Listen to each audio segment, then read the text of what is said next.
इधर वक्फ संशोधन बिल हुआ पास, उधर आरएलडी नेता ने 200 समर्थकों के साथ दिया पार्टी से इस्तीफा। बोले जयंत भटक गए। बिहार में जेडीयू को बड़ा झटका, एक साथ 15 मुस्लिम नेताओं ने दिया इस्तीफा। नीतीश कुमार पर बड़ा बयान। जेडीयू अल्पसंख्यक प्रकोष्ठ के सदस्य संग 26 लोगों का इस्तीफा। वक्फ संशोधन बिल पर जेडीयू के समर्थन पर नाराजगी जताई। बोले ये हमारे साथ विश्वासघात है।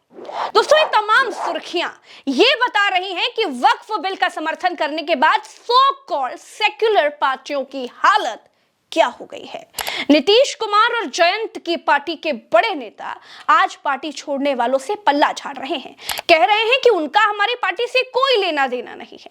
लेकिन दोस्तों, ऐसे ही तमाम कार्यकर्ता कभी इन दलों की ताकत हुआ करते थे। आप जानते हैं, सबसे खराब स्थिति तो नीतीश कुमार की हो रही है।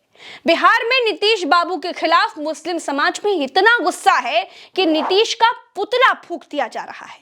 लगातार नेता नीतीश का साथ छोड़ रहे हैं और दूसरी तरफ नीतीश कुमार भी गजब कर रहे हैं।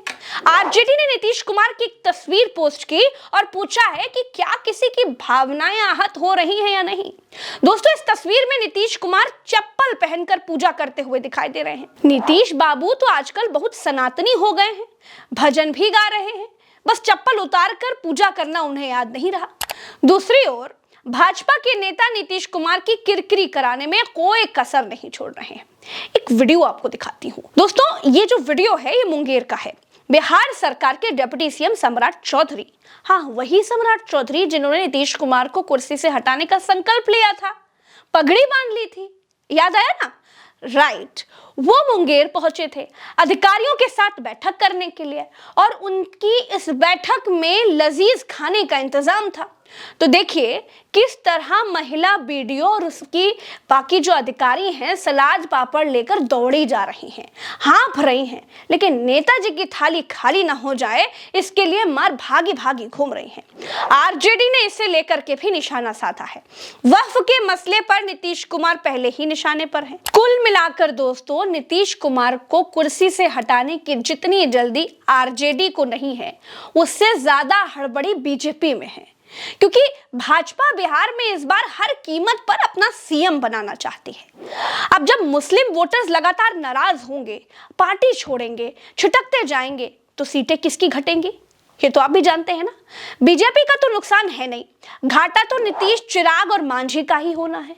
नीतीश भले ही मुस्कुरा कर भागे जा रहे हैं, लेकिन चिराग तो मान रहे हैं कि मामला गड़बड़ा गया है। भैया, मैं मुसलमान समाज के हर एक व्यक्ति से मैं कहना चाहूँगा कि आपकी नाराजगी मेरे सर आंखों पर हकीकत है कि मेरे नेता ने भी हमेशा समर्पण भाव से सामाजिक न्याय की लड़ाई लड़ने का काम किया था।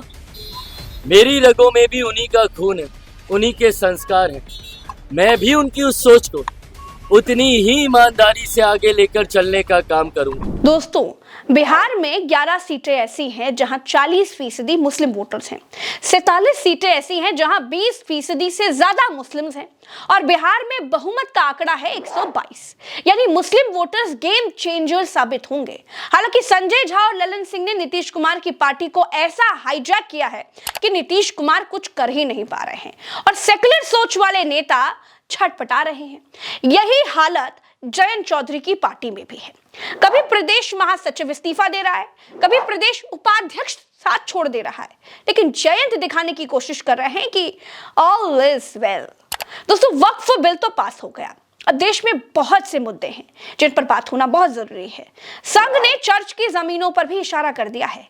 1965 के एक सर्कुलर का हवाला देकर जांच की मांग की है। तो दूसरी तरफ टैरिफ ने भी तनाव बढ़ा दिया है। ट्रंप सरकार ने भारत पर 26% टैरिफ लगाया है और इसे लेकर के मोदी के खास नायडू साहब तमतमा गए हैं। चंद्रबाबू नायडू ने एक चिट्ठी मोदी सरकार को लिखी है और अपनी चिट्ठी में नायडू ने क्या लिखा है वो आपको जरूर सुनना चाहिए। नायडू ने लिखा है कि जलीय क्षेत्र हमारी अर्थव्यवस्था की रीढ़ है और ये शुल्क एक ऐसा झटका है जिसे हम बर्दाश्त नहीं कर सकते।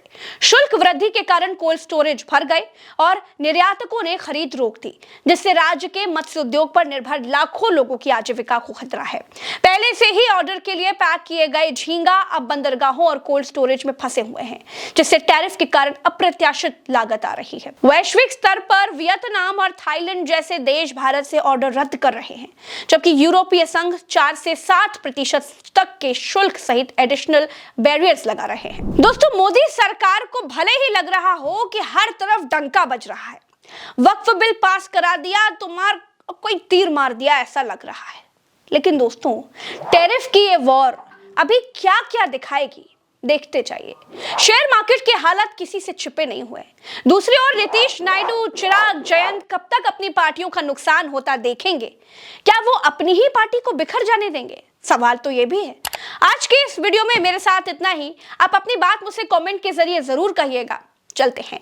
राम राम, दुआ सलाम, जय हिंद। चैनल को अगर आपने सब्सक्राइब नहीं किया है तो सब्सक्राइब करते जाइएगा।